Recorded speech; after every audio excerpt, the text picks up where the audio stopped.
Welcome back, everybody. In today's Impact Give Back, sponsored by Bart, we are learning more about the personal journey that led our next guest to start Sweet Babbie Jay's Playhouse and Sweet Babbie Jay's Chicken and Fries. It's a nonprofit that helps kids with special needs and their families through difficult times. Joining me now is one of the founders. It's April Jones Walker. Hello, darling. Hi, how are you? I'm doing good. Thank you so much for coming on. I actually got to meet your son before he passed away back in 2021. An amazing child. And he was really the catalyst that made you all want to start Sweet Babbie Jay's Playhouse. For those who do not know, please share a little bit of his story. So the actual Sweet Babbie Jay, his name is Jay Sean Walker. He was born with a very rare disability, and the doctors initially gave him no chance of survival outside of the wombs.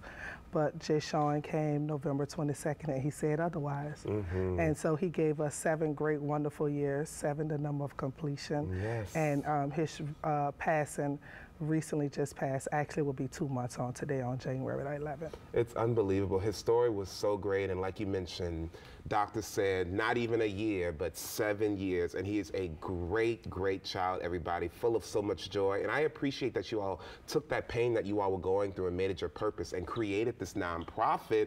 So genius what you all are doing. Talk to me a little bit about something new that you all have actually added since I last spoke with you all in 2021. Well, through the nonprofit and going through Jay Sean's transition and myself and my husband, we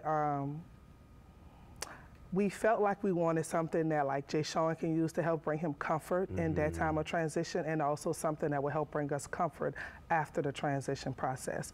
So my sister-in-law, she was at the house and she was knitting, and we were talking a little bit about knitting, and I said, oh, that would have been great if we would have been able to do this, you know, during the transition process, something we could have had.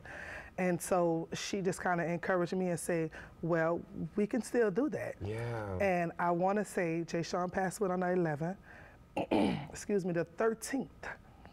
She brought me to Joann's, and she just brought some stuff to sew, crochets. I have no idea how to do those things, but she took the time with me and she showed me how to do it. And then we just kind of say, let's do this for other families with other children who are transitioning, and so that the nonprofit will be able to donate something that's handmade, that's made with love, and that, you know, we have our Sweet Babbie Jay's tags on there, so we can still continue to give love through the nonprofit, which is the legacy we want to live on. And it's a beautiful legacy that you all are creating. And for people who are wondering, 2 parts. One, you all are accepting donations, right? 4 blankets, but there are some requirements for them. Y'all are also taking, you know, donations for the supplies to make these blankets. And then another question I have for you, for people who want these blankets, how do they get them?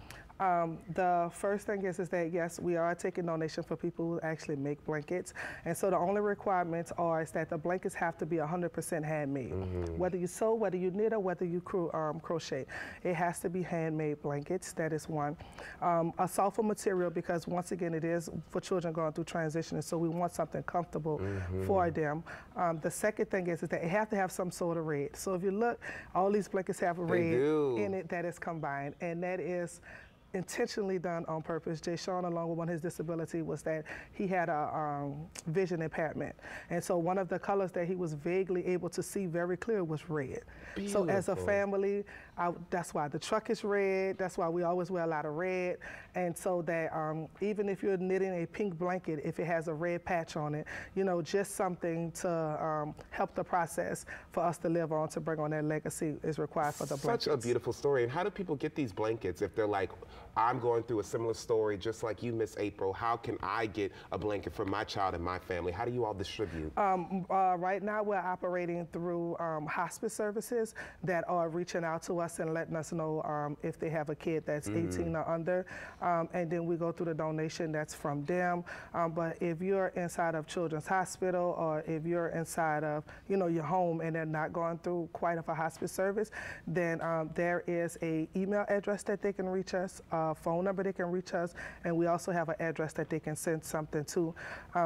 We don't have a lot of requirements. We just simply require that it's a kid that's transitioning, you know, and that the family wants something that they can hold on to after the transition is completed. It's a beautiful story. I love that you added this, and you've done so much more. You all have given away backpacks. You all have really been a resource for families and the children that need them. I want to thank you so much for being here, Miss April. And look, also thank you for the food truck. They have a food truck, everybody, that is open for catering services. One of the best chicken sandwiches I've ever had, okay? And look, everybody, if you want to check out their food truck, the name of that food truck, Sweet Babbie Jay's Chicken and Fries, guess what? If you make a catering order and you say you saw them on Great Day, Louisiana, you get 10% off your total order. We love that. For more information about Sweet Babbie Jay's Playhouse and their food truck, Sweet Babbie Jay's Chicken and Fries, log on to sweetbabyjays.com or call 504-784-9386.